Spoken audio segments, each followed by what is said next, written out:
অন্যের জন্য আমরা প্রার্থনা করি। আর সবচেয়ে বড় জিনিস, আমাদের পরিবারে যারা অসুস্থ, আমাদের মা বাবা, সকলের জন্য যেন আমরা সবসময় প্রার্থনা করি। আমাদের যাদের মা বাবা চলে গেছেন, আল্লাহ যেন তাদেরকে জান্নাত নসিব করেন। আর এই পৃথিবীর দৌলত শহরত যাই আছে, এগুলা তো আমরা ভুলে যাই। এখান থেকে যাওয়ার পরে, নাম মসজিদ থেকে যাওয়ার পরে, কবরস্থান থেকে যাওয়ার পরে আমরা ভুলে যাই। আল্লাহ যেন আমাদেরকে স্মরণ রাখার তৌফিক দান করেন। আশা করি একটু যদি কইলে আমরা আসলে গর্বিত।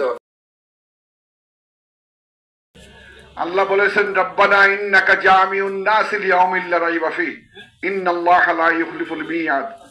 অবশ্যই আমাদেরকে একদিন বিচারের মুখোমুখি আল্লাহর সম্মুখে দাঁড়াতে হবে। এই জন্য আমরা প্রার্থনা করি, রব্বানা ইন্নানা আমান্না ফাগফির লানা যুনুবানা ওয়া কিনা আযাবান নার।